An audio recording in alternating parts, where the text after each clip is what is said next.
Take your time.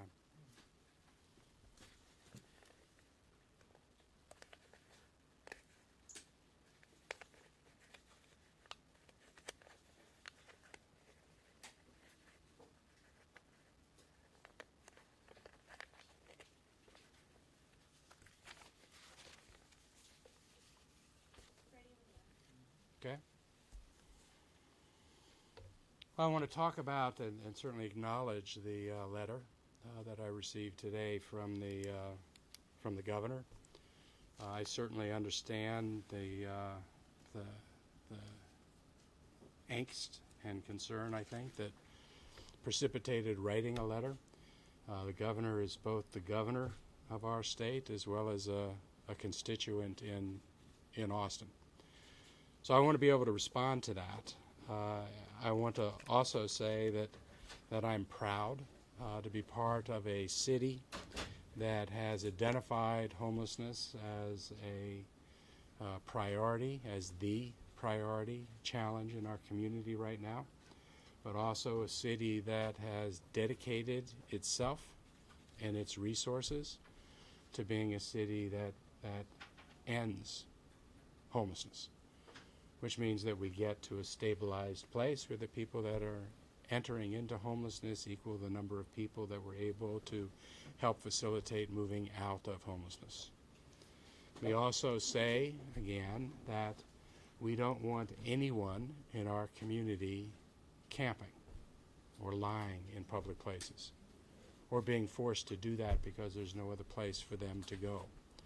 I think we're all united in achieving that result in that place. The question is, how do we get there? For the 2 years leading up to June, I was in more and more places in our community with my constituents, with neighborhood associations that have been demanding of me as mayor and our city council that we do something about what was perceived to be a growing challenge with homelessness. I would go to a neighborhood association where we used to talk about flooding and land use plans, and they only wanted to talk about encampments that were near where they lived or where they worked. I knew at the time that I could cure, the council could fix the encampment of any one place by building a fence around it so that people couldn't camp in those locations. But also knew that if that's what we did, those people, our neighbors, our fellow Texans, don't disappear. They just go somewhere else. And wherever they go, they would also again be in a place where they should not be. And after doing this for 2 years, it got to a place where I could not do that any longer. That I knew that this community had to actually fix the challenge. We actually had to do something about homelessness being experienced by our neighbors. So let's talk about what's happened since June.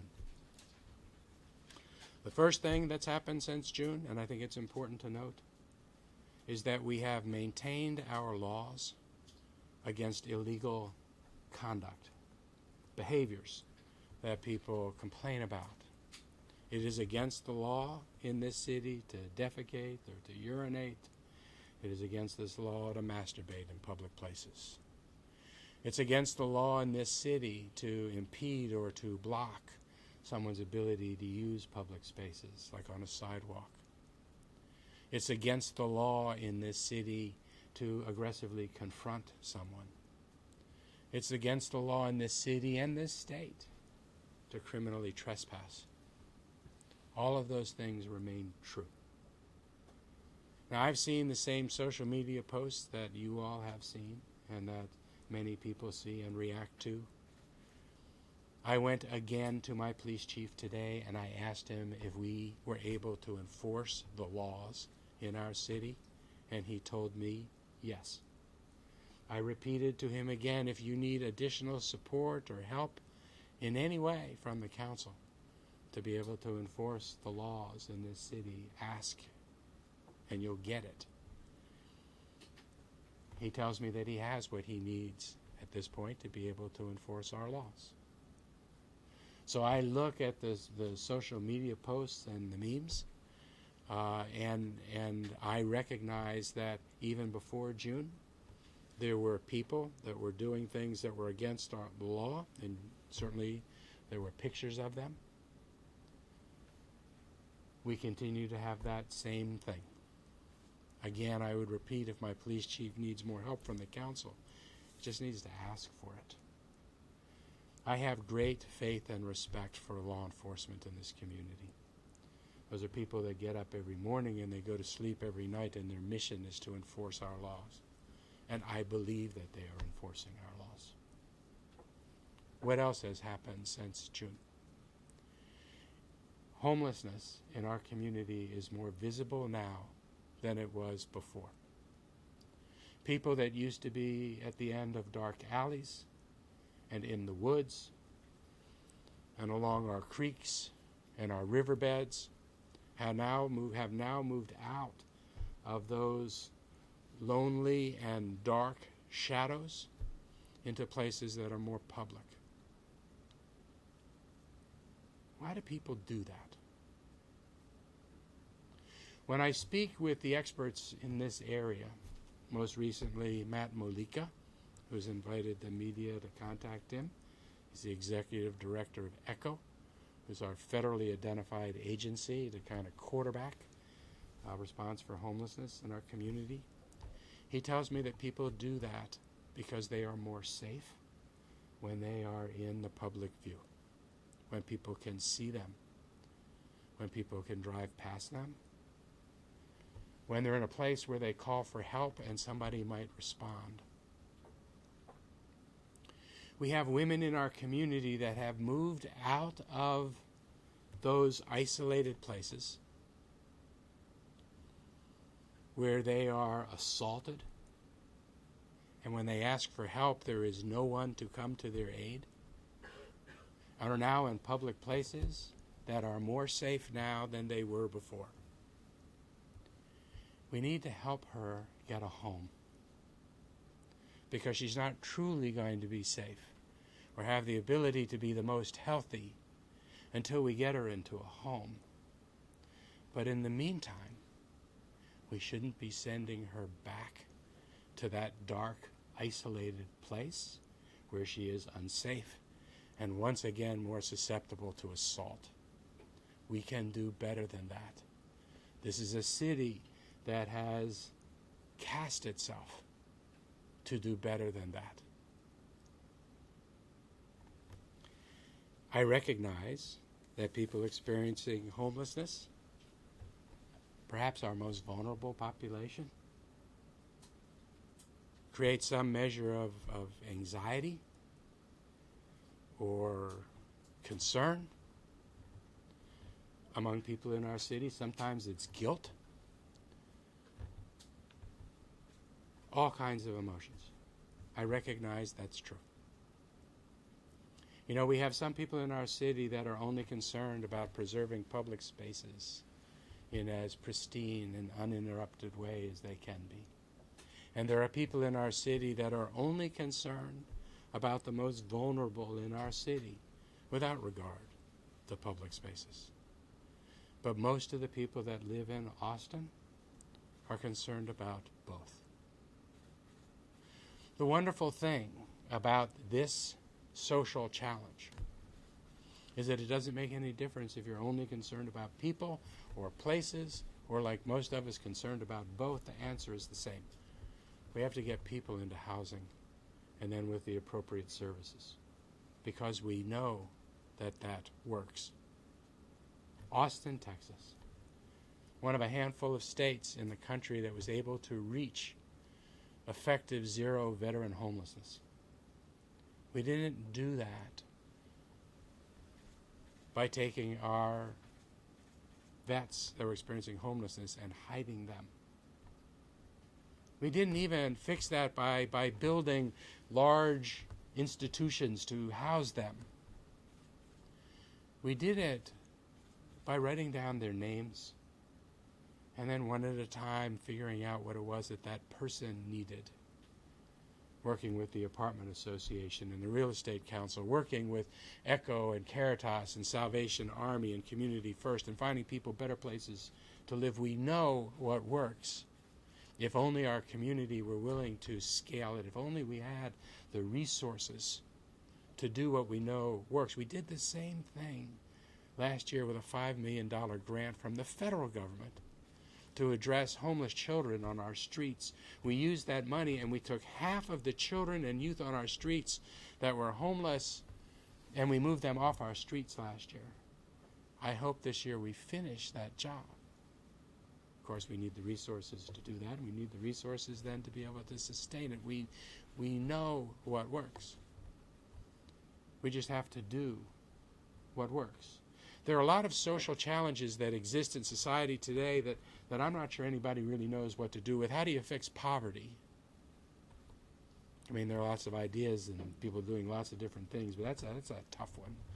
How do you fix the wealth disparity that exists in this country? And that's a real challenge. I don't really know how you wrap your head around that. How do you fix that? But homelessness. 98% of the people that Caritas in our city helps get into a home, 98% that they're able to help get them services to help them, 98% of them are still housed 2 years after we first put them into permanent supportive housing. Again, we know what works. We just have to be willing to do it. So there is no place in this city for anyone on our streets or anywhere that is violating the law. And we need to make sure that we are enforcing our laws as against them and everyone who violates the law in our community. But someone who is homeless and violating no law, presenting no risk, no hazard, not aggressively confronting, not blocking anybody's reasonable use of public safety is not somebody that we should put in jail or threaten to put in jail or ticket or threaten to ticket. We should get that person help. Last year, the homeless count in Austin went up by 4%. National average was 5%. We're less than the national average. Dallas, another Texas city, the number went up by 9%. Cities like Seattle, with 200,000 fewer people than we have 6 times as many people experiencing homelessness as we do.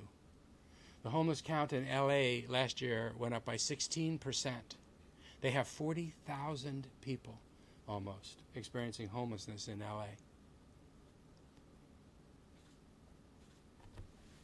We will only become like LA and Seattle if we don't fix this problem. If we do as those cities did and just hide the problem, leaving people in the least safe places and pretend like the challenge doesn't exist or it doesn't deserve the resources or the commitment to actually fix it. Now that said, I have now a letter from the governor. And again, I understand the concern that he has for Austin, not only because it's a Texas city and he's our governor, but also because he's a constituent of Austin. There are some people that read this letter as a threat. I want you to know I understand the seriousness of this letter, but I choose to read this letter as an offer of assistance. And this is not a city challenge.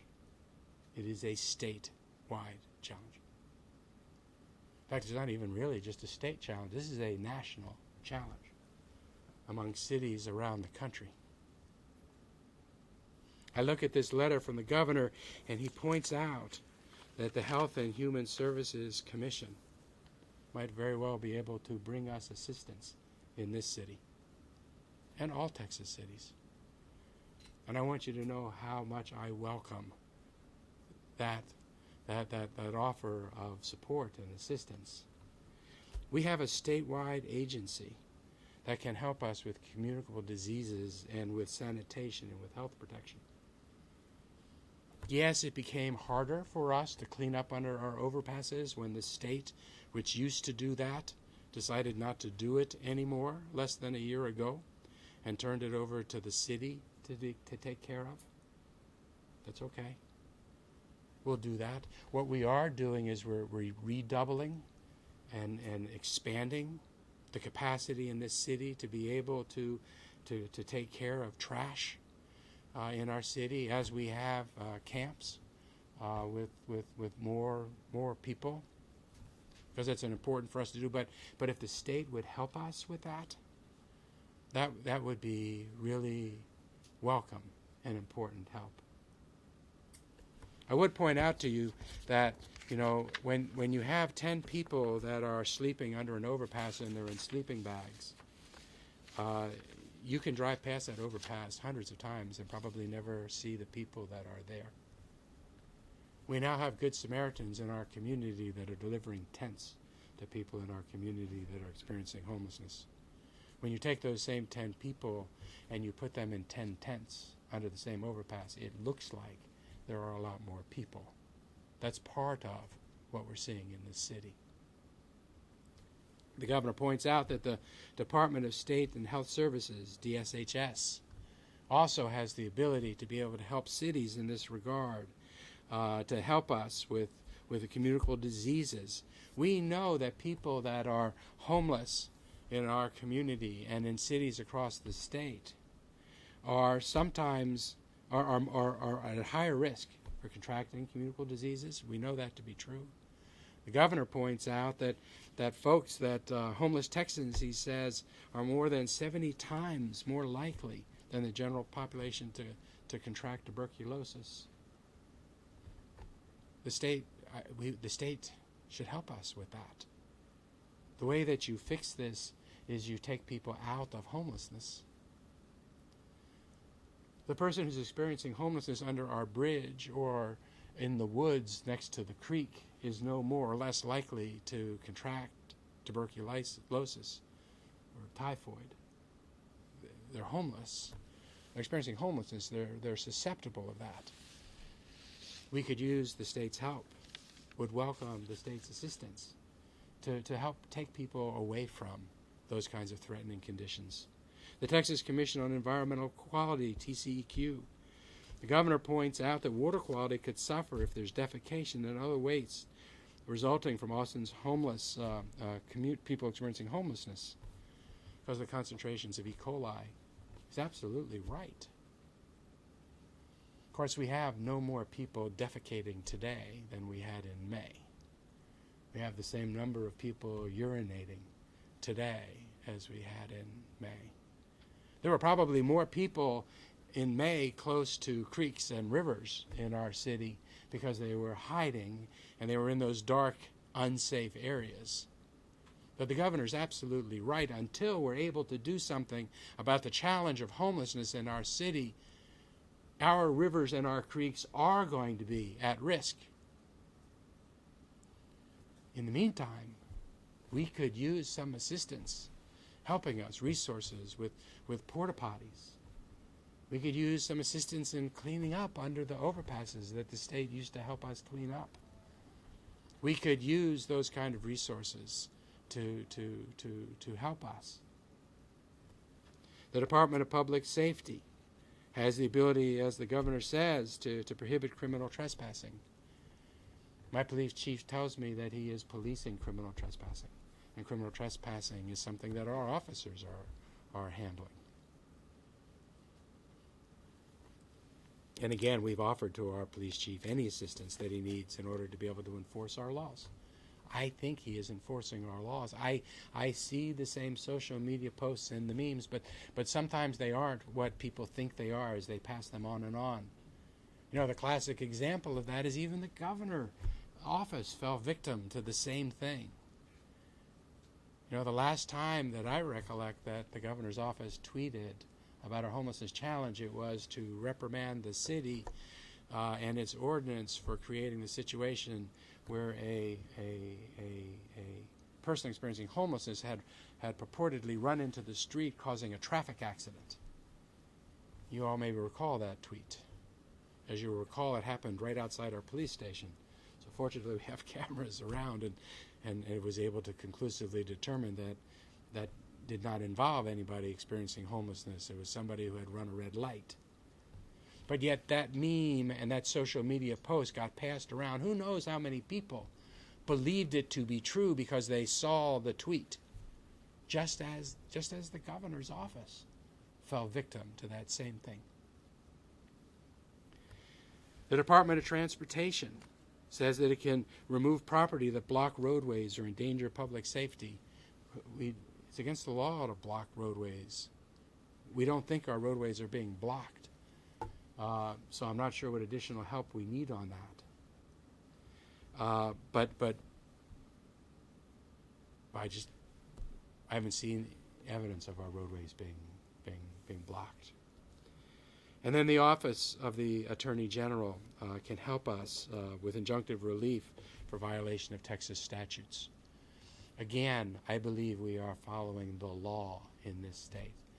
Not only the state law, but the city ordinances that go beyond the state law. I would very much appreciate the state's assistance, as other states get, as other cities get in other states around the country. We have a group that's going to be meeting weekly, staff group that our new strategy officer is convening, Lori Pompeo-Harris, bringing in some of the organizations in our city that are charged in our community with helping to end homelessness, to get people off our streets, to help make sure our laws are being enforced. And I want to issue an invitation and a request that the governor have someone in his office participate in that meeting, to join those conversations and those discussions, so that the governor's office can see firsthand everything that's being done in the city to keep our community safe and to end homelessness in our community. And I hope that it's something that the governor will do and participate in. Forcing people experiencing homelessness into the shadows doesn't help anybody. And it only allows the homelessness challenge to exacerbate and get larger. When Austin moves our most vulnerable Texans to where we can't see them, I pray that we have helped move them into housing. I recognize the angst and concern that is happening in our community now as homelessness is becoming increasingly visible. But we didn't create more people experiencing homelessness. We see it now. And I am told that because we are seeing them more now, the support groups in this city are now able to get assistance and help to more people than they have ever been able to do before. We have more people that are receiving health care in this community and population than ever before. Because of the conversation that's happening in our community now, Caritas, the organization I mentioned before with 98% success rate, is raising more money now than they have ever before. LifeWorks, that got the youth and children off our street, are raising more money now than they have ever before. This is a community, regardless of whether you're concerned about people or places or both. This is a community right now that is locked on the goal of ending homelessness. It would be easier, it would happen more rapidly if we have the state's support. And I would welcome that assistance. That's my statement. Anybody have any questions for me? Mayor, can you give us an update on the housing being such a crucial part, or the crucial part? Can you give us new housing would be available for homeless people? So there's immediately new housing available for people experiencing homelessness as we make operational the Salvation Army facility that's just opened with 220 beds.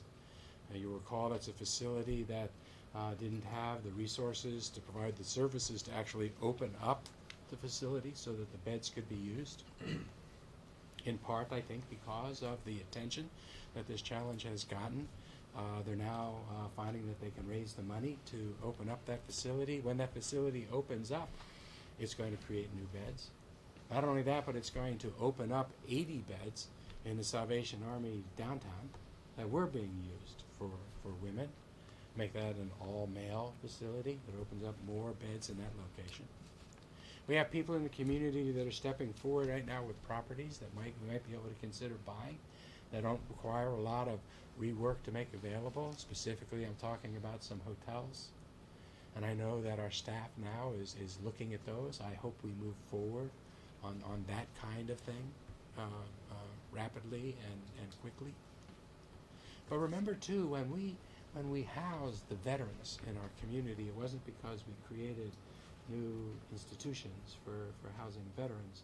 Part of it were landlords that were now stepping forward and saying, I want to be part of this. Because we have apartments in the city that could be available.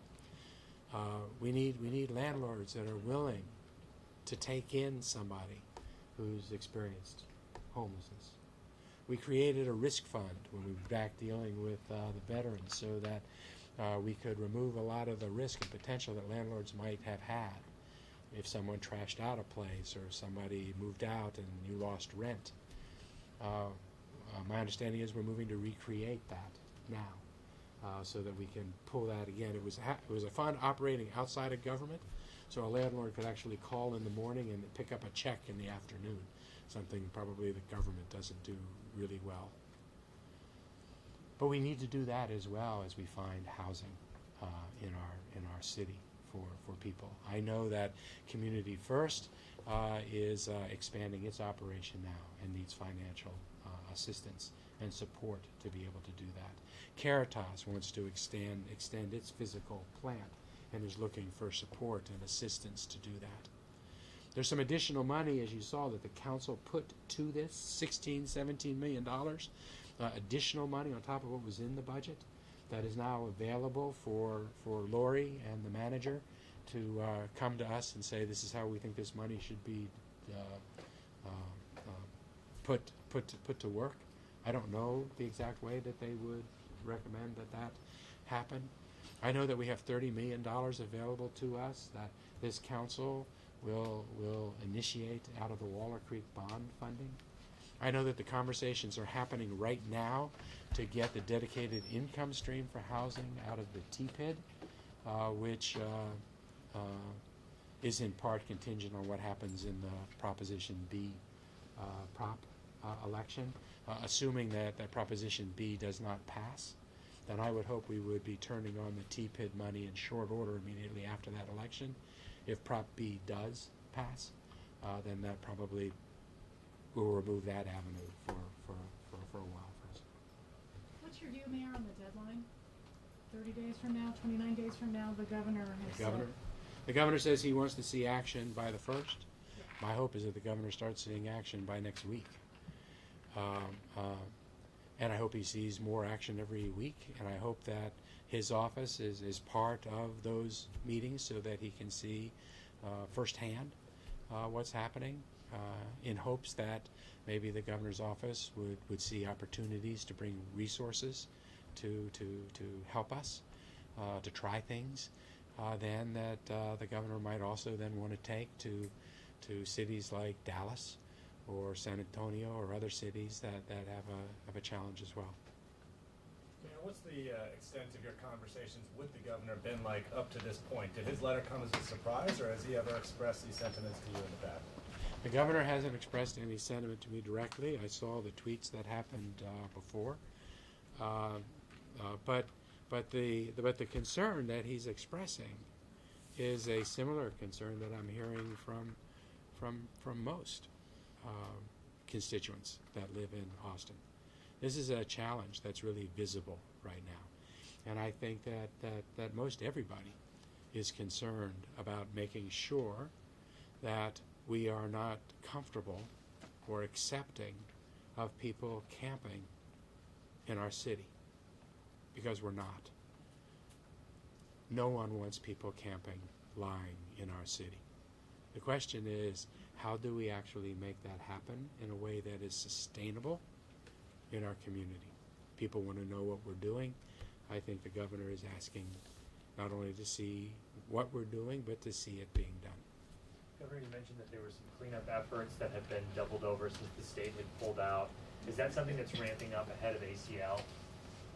You know, you have to speak with the manager's office on the mechanics of that implementation. But as you recall, the city council in the budget process was pretty adamant that start just as quickly as it could be started. And I know that I've discussed with the manager's office some creative solutions that are happening in other cities. San Jose has given a debit card to people that are experiencing homelessness in their community, and they give them credits on the debit card when they turn in full trash bags. And I think we should consider doing that kind of thing in the city as well.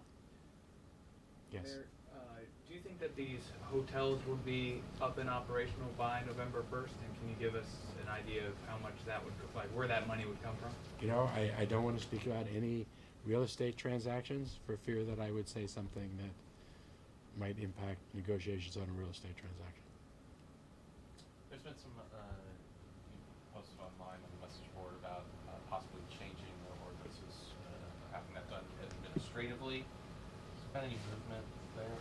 You know, I asked the manager about that. I posted on the message board last week 4 things that I thought that the manager's office could do without any council action, based on the council action that had previously been taken. And the manager told me that he would be responding to that this week. So I anticipate. And then on Tuesday's work session, I asked him again about that list, and he reiterated again that he would be responding to them this week. I mean, quite frankly, I don't care whether it's administrative or whether the council does it. When we got together as a council a week and a half ago, part of the council felt like we didn't have to do action because the manager could do it administratively. The other half of the council was ready for the council to act. So I asked the manager, here's things. Can you do them administratively? If you can, great, do them. If you can't, tell us that. And then let the council act. It'll be on the council agenda, I think, at the meeting we have the second week in October. And how much we do or don't do is in part dependent on what the manager does himself. You've said that you've spoken with Chief Manley, and he's indicated that, yes, he can enforce the laws we're speaking of. Has Chief Manley indicated to you any sort of desires to alter the ordinances or suggested changes to those ordinances? The chief has not spoken to me about changing any of the ordinances. I've asked him to tell us if any changes to those ordinances would help facilitate his ability to enforce our laws, and he hasn't recommended any changes to me. You know, I was involved in a conversation with one of his police officers about 4 feet and how you measure 4 feet, and could the police do 4 feet, and would they have to carry a tape measure, and I suggested you didn't have to carry a tape measure, all of those things. I had a conversation with the police chief after that conversation, and he said actually that the police would have the ability to be able to enforce. If it was 4 feet, they could enforce that. If it was no impeding or blocking, they could enforce that too. So I'm waiting to see, you know, what kind of direction or suggestions or advice or policy comes from our manager or from our police chief, so as to make crystal clear that our laws are to be enforced and they're susceptible of being enforced. Again, you know, that's what I have heard constantly from our law enforcement folks. And I think our community needs to understand that all of the laws that prohibit the kind of behavior that people are complaining about mostly on social media are laws that we have kept in force and expect to be enforced in our city. When you talked to Chief Manley, he had mentioned, you said, do you need help? And his response was, we are not in need of assistance to enforce these laws that Correct. would be around homelessness. That's correct. And I answered by saying, I think that's really good, but if you change your mind and there's anything we can do, just tell us what it is and we will do what we can to facilitate. You think the governor overestimates your power in your form of government? You don't have a veto, do you? No, I don't have a veto. You have to and work more with consensus. How would you describe that? everything I do requires me to reach some measure of consensus. As you know, our form of government doesn't put me in charge of the management of the city. That said, my colleagues and I on the council do establish policy, and we do provide the resources that our staff needs in order to be able to implement what's done. But yes, it's all about consensus, which is what makes this job a tough one sometimes. But more to your point, I think the ability to actually control homelessness, to actually do something about homelessness, the ability to actually end homelessness, the ability to keep a community safe is going to require all of us working together. But as I said before, this, among most significant social challenges, is the one where we actually know what we need to do, and we know that it works, and we know how to get it done. And this idea that is on social media, but I don't know if it's true or not, that some are coming in from other cities. The census hasn't changed since we changed this ordinance in June. There's no indication that people are coming into our city. In fact, most people in this industry will tell you that it's an urban myth that people that are experiencing homelessness move from city to city based on who's offering the most significant benefits.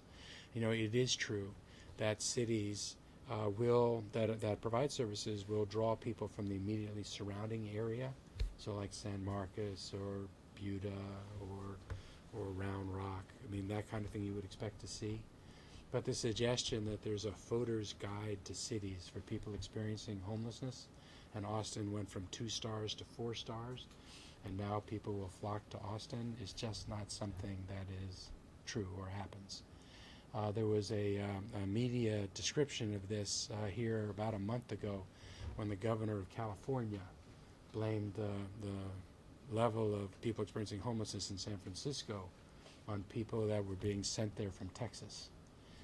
It was PolitiFacted and got a pants on fire for the suggestion that that's what happens. A lot of the people in our city that are experiencing homelessness have difficulty navigating from getting from one side of the city to the other side of the city. So what you describe, while I'm sure it happens in isolated incidents, it's an urban myth that it's actually material. And to be clear, you're saying the number hasn't changed, just the location of the pre-existing homeless population where they hang out. That's the indication I'm getting. There hasn't been a formal count. The actual census count happens once a year. We're trying to accumulate data because in this city we have a registry where everybody who intersects with our homeless support services gets assigned. Their names are kept. The services they're receiving are tracked. Strategies adopted to get them into housing. But I have yet to hear that indicates that there's an upsurge of people. It could be. I'm sorry? In January. It's annual and it happens nationwide on that day. I will tell you, it wouldn't surprise me if we're now seeing people that have been experiencing homelessness in our community that we didn't know were there because they've been in such isolated and remote places. We might not have been finding them when we did our count.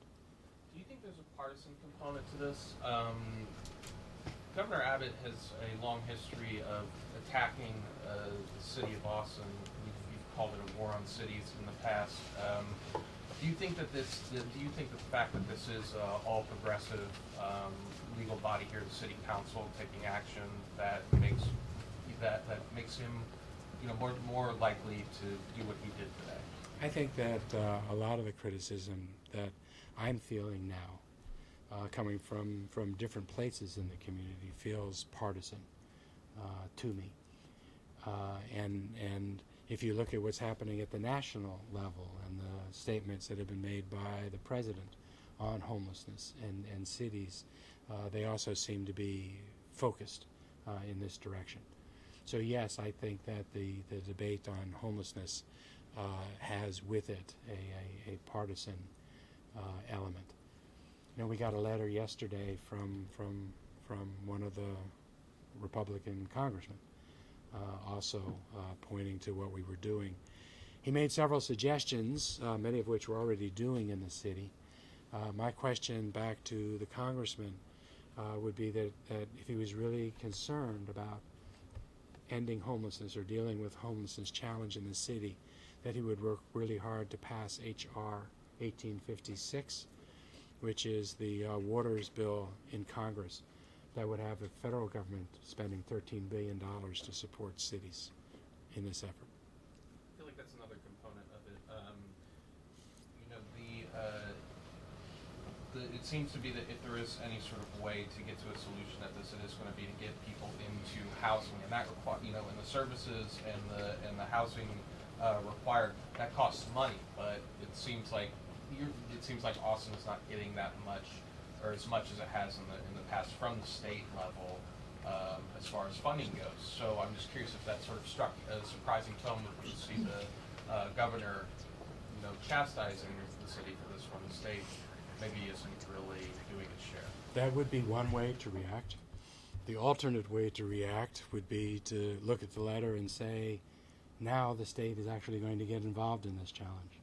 We need greater mental health resources. We need greater addiction resources. We need greater help with housing and rental assistance. And if what this letter is an indication that this is now becoming a priority for the state, I will tell you that this city welcomes that.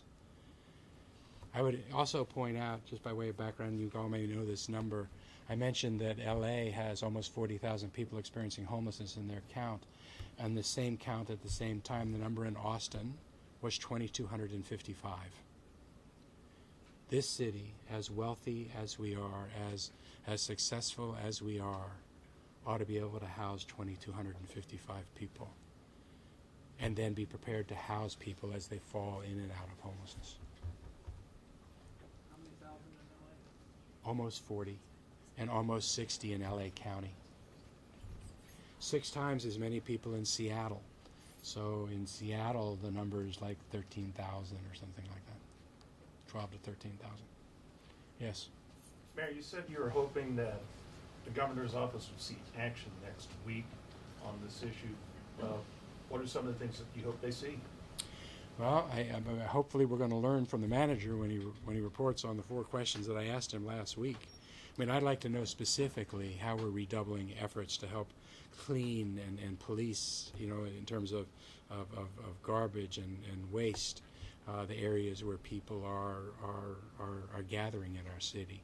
I'd like to know that we've moved forward in explaining one way or another to finally put to bed the memes in the community about whether our ordinances are enforceable or not, and then giving whatever they need. I hope that the city manager starts taking a look at whether there are places in our city where people are not safely being. I would hope that our manager would look at the public health aspects of having mattresses and upholstered furniture in places, which is not healthy, I don't believe, and can serve as a basis for typhoid. I'd mentioned to people, if you're doing these stories, please urge people not to show up with mattresses or big lazy board chairs for people. It's not a safe thing to do, and it exacerbates challenges. But I want to see our city moving in those directions. I hope that our city starts focusing on some encampments that are highly visible to the community, where we can demonstrate to the community that we can, in fact, clear those areas by housing people. And I would like to see us focus on the Arch as probably the place that the city feels most hopeless about when it drives by, and change that into the place where we look at it and get the greatest measure of hopefulness. Anything else? All righty, guys. Thanks a lot. Thanks for coming down.